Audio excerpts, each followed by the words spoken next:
I got today a really special guest, a really experienced person, a former MMA fighter, jiu-jitsu black belt, Beau Bentley. Hey, how's it going? So, Beau, my biggest thing is I want to know what it was like competing in the early 2000s, mainly 2008, 2009. Yeah, it was just there wasn't. To my knowledge, there was a few promotions as far as MMA goes. I fought pretty much all my fights in Hard Knocks with, which is here in Calgary. I think they went to a couple other cities in the time that they were here, but no, it was. I don't know. It seemed like it's a lot different than like what it is today. I find it's almost like harder now to find to get fights and to get matches because it's grown so much and like there's so many more competitors and you're saying it's harder to kind of like break through to that next level. I think so because there's a lot more, there's so much more interest as the time has gone. So it's more saturated. Yeah, I think so. It feels like now it's like a hip thing to train like kickboxing or jiu-jitsu. But like even when I started training, I was like 11. It wasn't really the cool thing to do. It was kind of like something you were the weird guy for doing. Yeah, no, for sure. And like my experience with martial arts, like I started when I was 4 years old. So it's like And you started with traditional martial arts. I did Goju karate, and I did that until basically I got my black belt, and then I felt like, well, I started seeing other things and got into like boxing and some traditional jiu-jitsu, and then you see like the UFC stuff starts coming along, so I was like, yeah, I could put my skills, what I know together, and go try this. It's something, it was something very new, and obviously not a lot of people were doing it, so it's pretty cool. And your family pretty much all trains as well, right? Well, yeah, like I have two kids. They both train.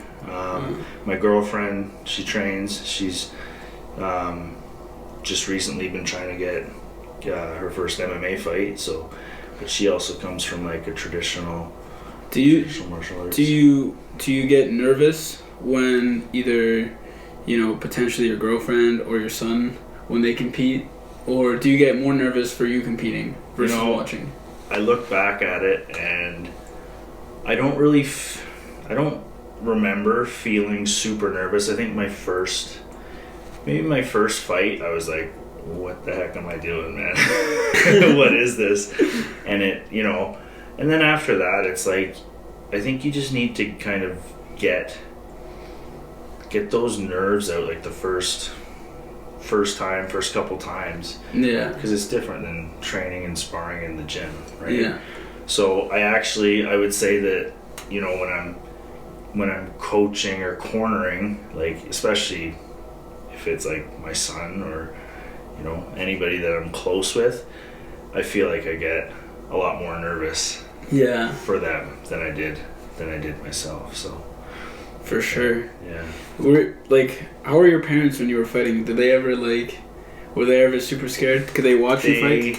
So it's kind of interesting because they put me into martial arts when I was little. They wanted me to be able to protect myself. So, but then when I say to them, hey, I'm gonna jump in a cage or a ring and do this for fun. It's I think there's always a little bit of apprehension on their end. They don't want me to get hurt or whatever. So, but again, like after doing it a few times, and they're like, oh, okay, like it's not. Yeah, I think.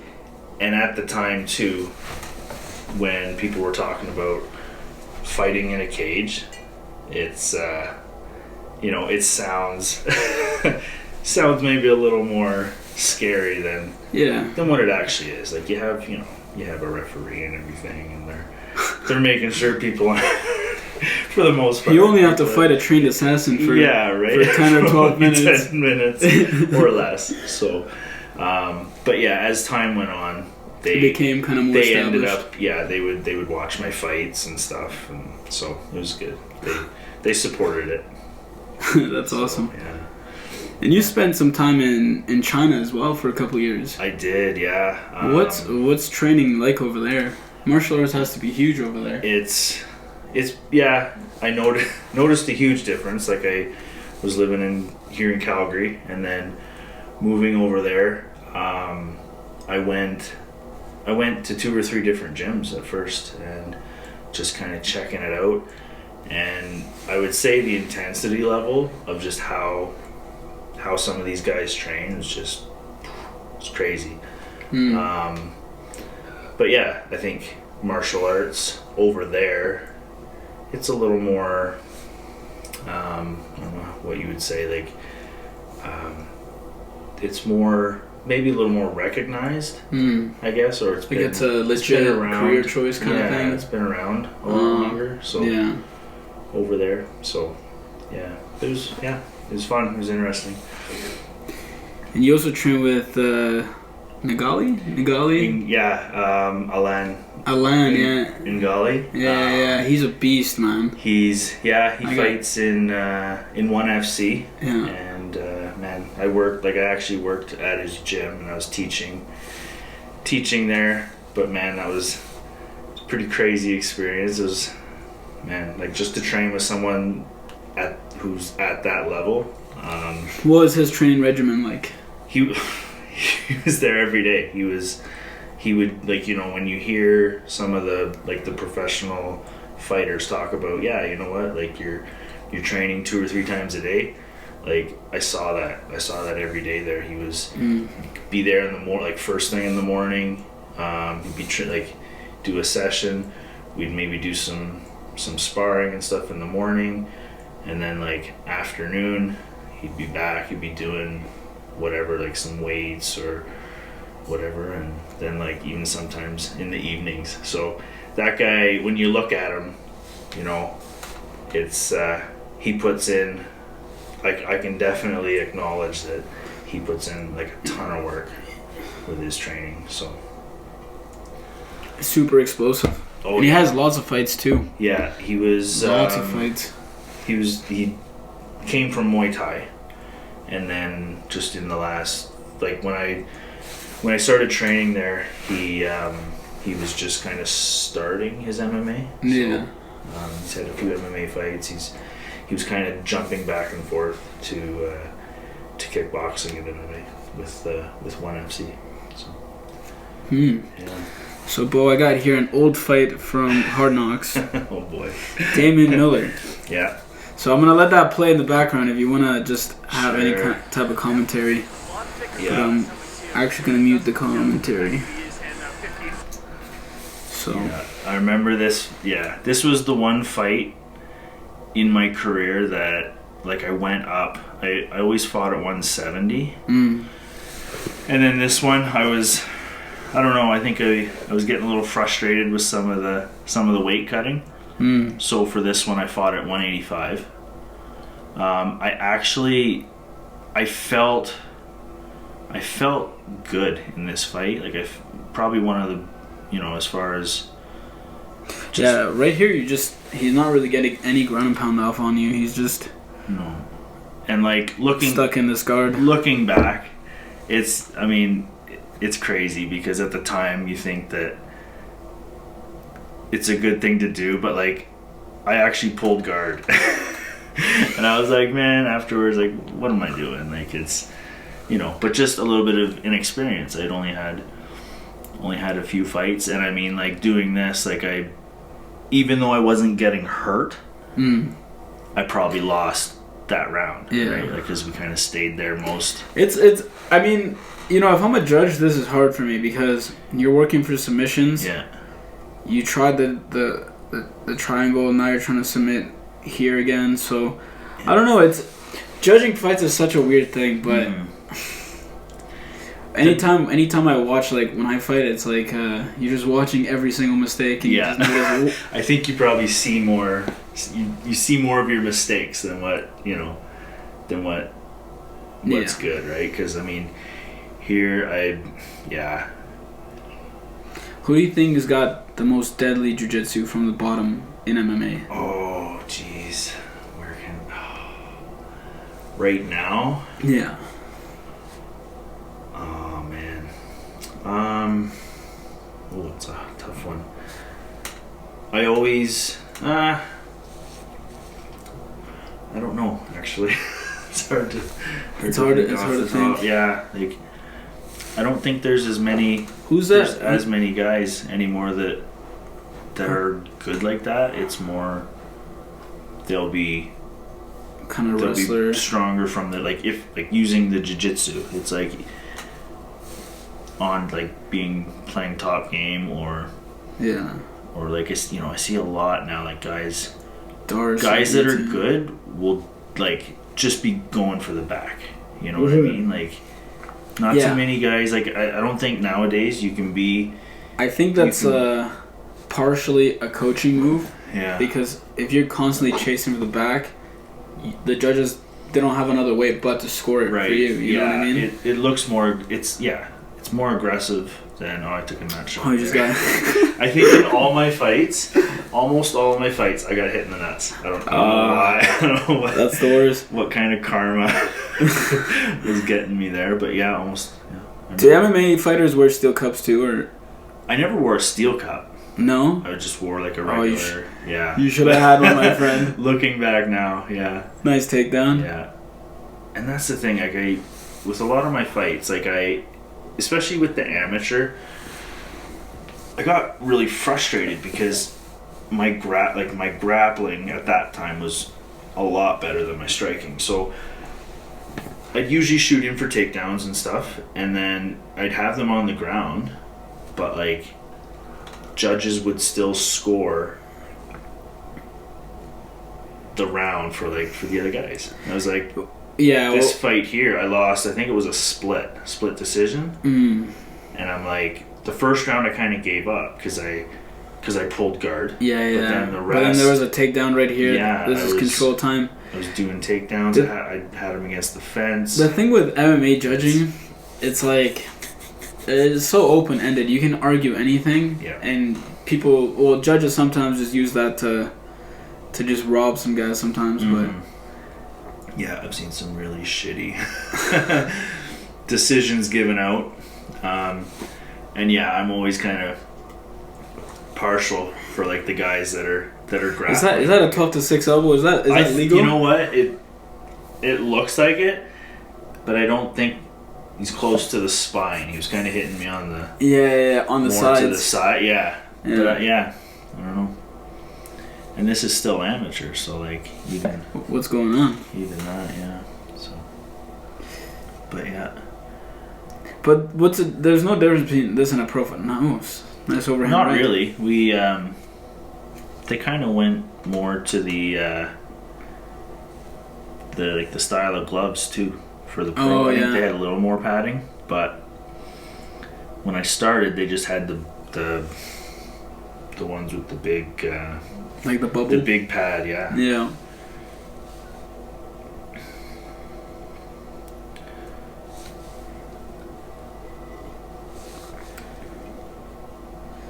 Is there any welterweight fight that you wish you could have had? Ooh.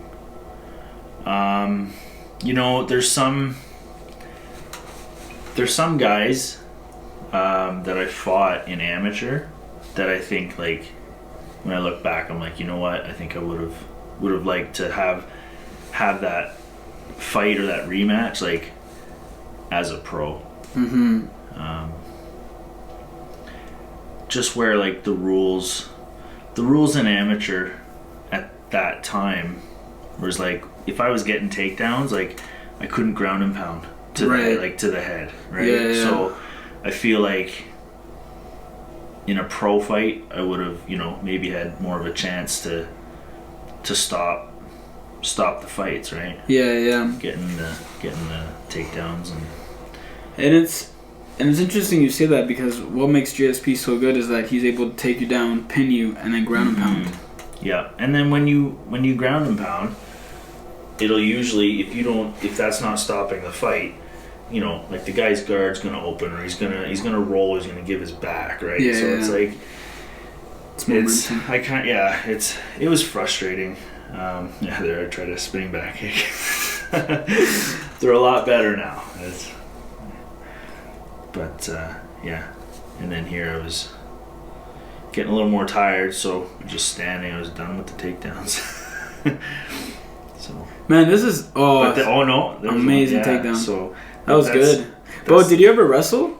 I never did. Really? I never actually did. So that's all just skills you picked up in the gym through jiu-jitsu and through training. You know, I learned just kind of the basic, mostly double legs. Like I never, even looking at some of my fights, like I would never go for singles. It was mostly just, man, I drove in with my doubles. Just pick up and slam. So, but no, like I never, when I was in school and stuff, like none of this, like I never had any, there's no wrestling programs or nothing. Like, you know, look at my son now, like he has the opportunity at school to get to learn his wrestling, and potentially like scholarships or good schools or stuff like that. Yeah, that's awesome. So, but yeah, no, from what I. Unfortunately, right here you can't actually hit him because of the set. I'm sitting here, and if a lot of guys would just, and there's a lot of time on the timer, like 1 minute, getting your face punched in is kind of major. Yeah, these guys would they would hold their guard freaking tight and try to keep your posture down, and then they would eventually stand you up. So yeah. Well, this is cool to watch because but obviously my striking has gotten a lot better. The other day I watched my first fight ever, Beau. I never want to see that again in my life. That was so ugly. It was just like, it was me slipping like 7 times trying to throw a kick. I'm like, what are you doing, man? It's horrible. Yeah, and there it is. That's interesting. Yeah, but Hard Knocks never puts the people getting their hands raised. No, they always cut it off. So I don't know why. But they're not around anymore though. No. It's been good promotion though. Yeah, I thought for what it was back in the day. So. They always, to my knowledge, they always treated everybody pretty good, and never heard too many bad things about how they. How do you feel about? Does your son still want to compete like as he gets older, or do you think he's gonna fight as an adult? Oh yeah, like he's been training forever. Yeah, it's funny because I actually have a video of his first time being in like a kickboxing class. Yeah. And you were one of the instructors. Oh, that is so in the fun. Kid class. So I always show him that. I'm like, hey, now you're training with. For a little context, I've known Beau for probably 5 years, on and off. You were my first. So. Yeah, my first jiu-jitsu coach. Yeah. You started your jiu-jitsu with me. It was before I went to Hong Kong, probably like couple years, I think like a year and a half before I went to Hong Kong is when I probably met you. So we're probably past 5 years. Probably, like a year and a half, and then like another 2 or 3 now. So, but it's just it's so cool that I look at where I'm at now and I'm like, it's like people that you meet, long time ago. You just kind of you end up training together again, and it's funny how things like that work. It's the interesting thing about martial arts because it feels like it's getting bigger as a community, but it's also such a small community in general. where you run into the same characters again. It's good. Yeah, when you if you don't see somebody for a while, and then you can go to one of these events, and you're like, and you can catch up, and you maybe end up training together, so it's pretty cool. But to answer your question, like my son Corbin, ever since he's about 10 when he started getting serious about training, and I guess it's just because he was always around it with me, right? Ever since he was like, man, barely walking, he was, whatever gym I was training at, he was always there, always. So. And he's a fierce competitor. He's got a very mature philosophy to his sparring, to his technique. Like, well above, how old is he? He's 14. He'll be 15 in June. So almost 15. Yeah. So. But he moves and he selects strikes like a grown adult, Yeah, he's fun to watch. Like he just fought on the weekend. And, he's quite creative. Just watching some of the video. I was even like as a coach, and then even like as his parent, I was like so proud of him and just impressed with like how he's put everything together. Like I think he's gonna be going places, if he keeps 100%. keeps consistent with it, and he's got some really good training partners now, and so I think it'll only be going up. So can you imagine like in 1 year not in 1 year, but someday or in some year be cornering your son Corbin against some crazy Russian savage in Abu Dhabi somewhere, you know what I mean? Oh yeah, no, he's some movie stuff. Yeah. Ever since he started at 10 or 11, he was like, when can I have my first MMA fight down? Well, if you're lucky, maybe 16. There might be some places, but you could take him to Thailand. I know, right? But he's done okay. He's had 2 or 3 like Muay Thai fights already, which it's a little easier to have those.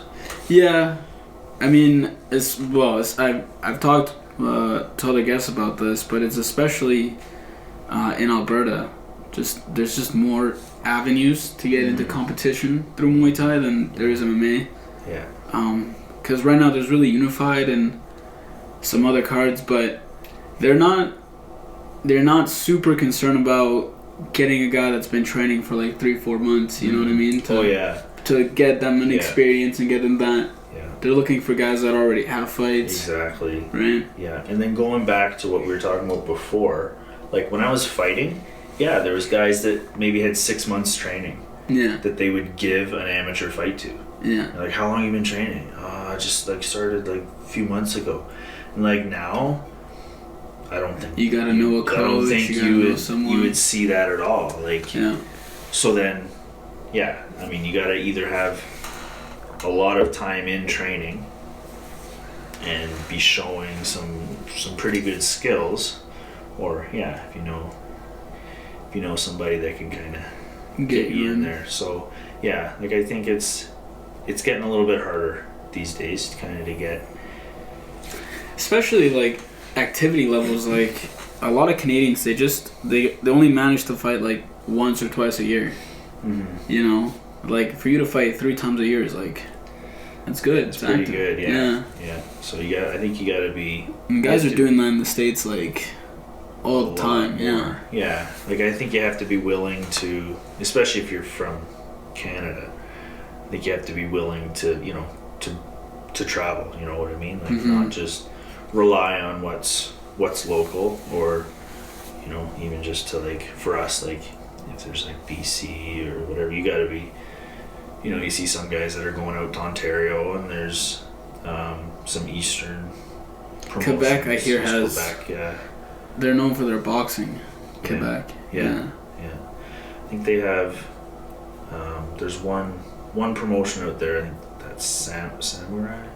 Samurai. But I think some of those they're just starting out too. So and there's one where I'm from. I think it's in Nova Scotia. It's called FLA. Yeah. So Arnett fought on that one. Oh, did he? Yeah. Oh, No. So. Yeah. Do you I guess I should ask you this. How do you feel about how important it is for children to train? Oh man. It's as I mean specifically to training as opposed to like say putting your kids in soccer or basketball or something like that. You know what I would like obviously a lot of parents like to get their kids involved in some kind of physical activity, right? Yeah. You know, like to keep them active and to, you know, in a way like get them comfortable in like whether it be like team sports or, you know, just you have that kind of like social stuff with sports. But you know, I mean obviously from my experience, my life experiences with my kids, I was like, you know what, like you can get all of that stuff with martial arts. Mm-hmm. And then you also as a parent you have like you don't have any worries or not as many worries about something happening to your kids, right? Yeah. You know, I mean, you never know.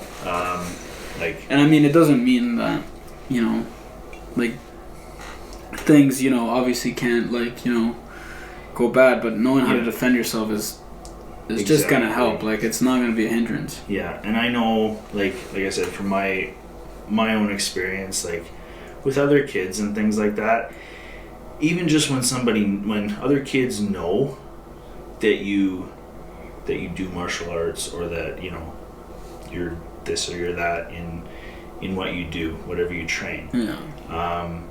I don't think you're gonna be like bothered as much. Like there aren't gonna be, you know, like I had one or two cases where there were kids that were like, okay, let's try it, you know. Yeah. But then that happens, and then everybody else sees what goes down, and then they're like, nope, just leave that kid alone, right? Like it's 100%. So there's the thing, with you know, obviously bullying and stuff at school, and bullying is a little bit different now, though. well, yeah, it's not. Yeah, it's probably not as much physical. Even for me, like cyberbullying wasn't really wasn't really a thing. You know what I mean? Like no.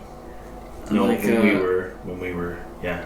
And I mean, like, I turned 23 like a month ago. Yeah. Like I'm not, you know, but it's just I don't know. Like I see and read stories and stuff, and it's like bullying is nonstop. No, yeah, and especially with the internet and social media. It's a totally different thing. But yeah, I would just, and any parents that I talk to, I always try to drive the point that even when you're like, your kid's doing martial arts, it's something that builds confidence.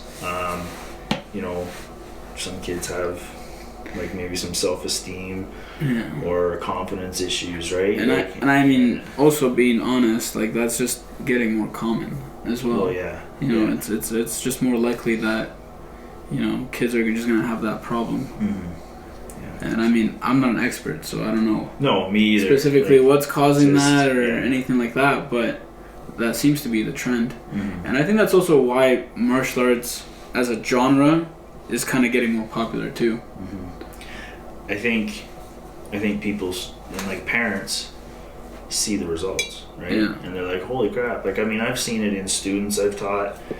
There've been kids that are like super timid and shy and just, you know, very unsure about themselves, right? And then you see them within like 6 months of training, and it's like night and day. They get all this confidence. They're walking different. They just have a different body language, and that can mean a lot, when it comes to like getting bullied or whatever. So that's I've seen a lot of the positive results in kids. So you mainly now spend your time coaching. What does coaching mean to you at this point? Like when I started being able to teach and to coach, like I just mentioned, it's like there's two different, there's kids and there's adults, right? At first because of my fighting background, I preferred teaching like adults, where they were more like a little more serious or a little more focused on like whether they wanted to compete and fight. But then, the more that I would teach kids, you start seeing the things that you're helping them with, right? So I love to teach. For a while, I was probably the last couple years, 2-3 years, I was mostly just teaching and kind of taking a bit of a break from my own training, and I found, also with teaching it, you know this too, I'm sure, like it helps you make sure that like you're not forgetting, you're not forgetting all the things, right? Because you're constantly showing and passing on the knowledge. I think the fastest way to actually improve a technique is if you learn how to teach it and just show it to as many people as you can. Yeah. And you're gonna because I think it's important to be able to break down what you're doing and then slowly going through it. It's basically you're rehearsing it in front of somebody, and then if that's your job, you're just doing it over and over and over again. Yeah. I found, especially with jiu-jitsu, as I got into the higher ranks, I kind of pushed aside a lot of my basics, right? And then when you go back to teaching, I found my basics, like in sparring or putting them to, when you're sparring or whatever, like I was being more effective with my basics. So it's like I saw how I was like, okay, well that, like I'm going through this stuff every day with my students, right? These arm bars, these triangles, these certain sweeps and things like that, and I'm like, it's really kind of brought them back. So, put them more into my game instead of trying to do all this fancy shit, right? Yeah. So, and I mean, I tell everybody, I'm like, basics, whether it's jiu-jitsu, Muay Thai, wrestling, karate, whatever, right? Like, your basics are what will usually win you fights, or like that's what will get you through. Yeah, I think there's an allure to do like a lot of fancy stuff. And I mean, I'm guilty of it myself. Like, I do a lot of unnecessary fancy stuff. But I'm also a person that really enjoys the moment. Yeah. So for me, it's self-entertainment, you know? Yeah. But yeah, I mean, what's gonna win you the fight is the jab. You know? Exactly. It's a little bit. Is it a little bit quicker than your opponent's? Okay, good. That's gonna let you win. Yeah, that's how you find your ranges and your, it's basics. Yeah. Is there a dream role you wish you could experience? Like, is there a person you really want to roll with? Not necessarily I could strangle this person or I could beat this person, but definitely, because being my favorite fighter, George St. Pierre, for sure. George, yeah.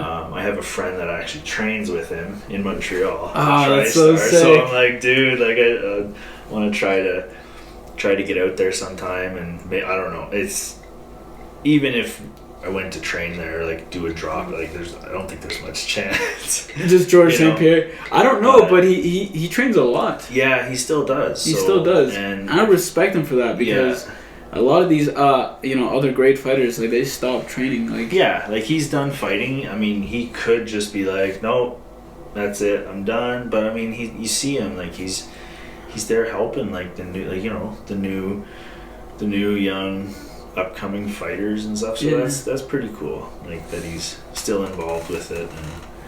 But yeah, definitely. You think he could have beaten Khabib?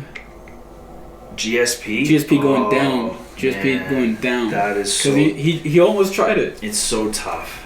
It's so tough because he would have more. Like he'd have more weight to cut. 55. Well, yeah, I don't know. Like GSP was so good, but so was Khabib, and I just man, I don't know how that would go. It's hard to pick. They both have good both of their. I think if Khabib was going up to 170, I think GSP would win. Yeah, I think so. Yeah, which Khabib could probably have done. He could have done. Yeah. But 55 is for GSP.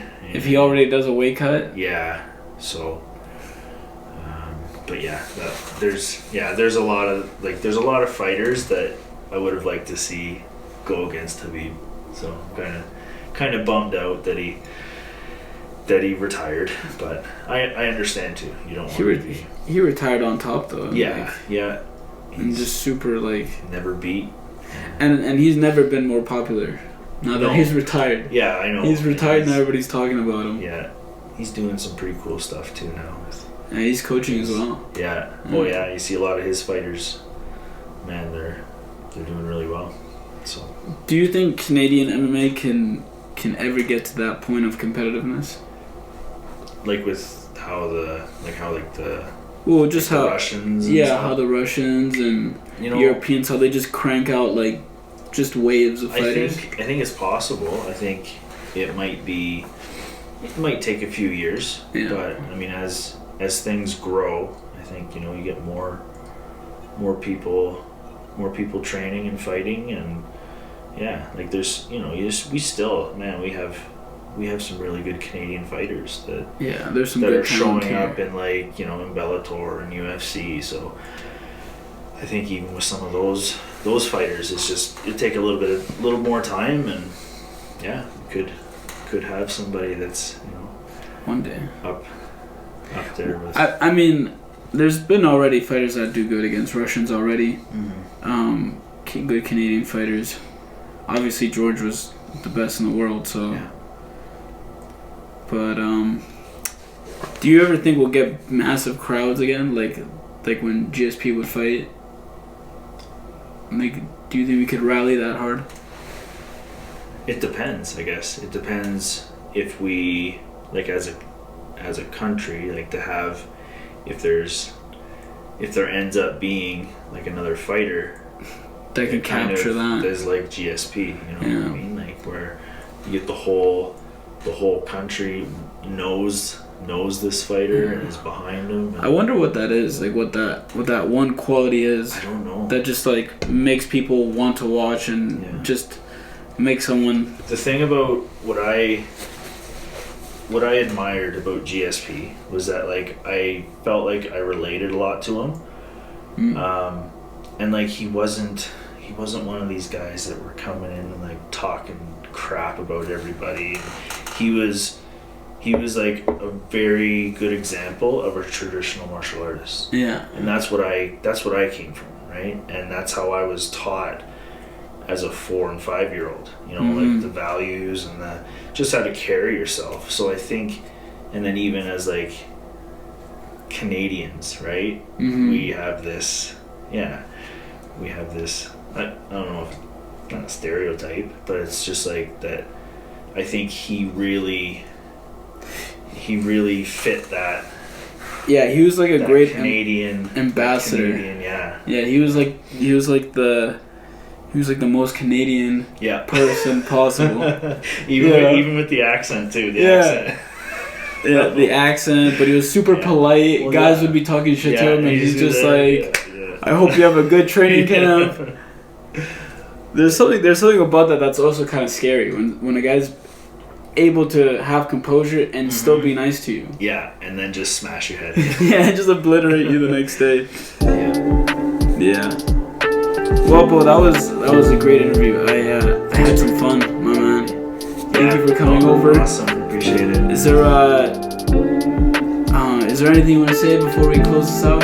I'm gonna have your social media stuff in the description. Okay. Yeah, throw that in there. No, it's just it's nice to be able to do this. Looking back, it's I've had quite a lot of years of training and experience and things. So to be able to put it out there a little bit is cool. Yeah, I mean, I started this because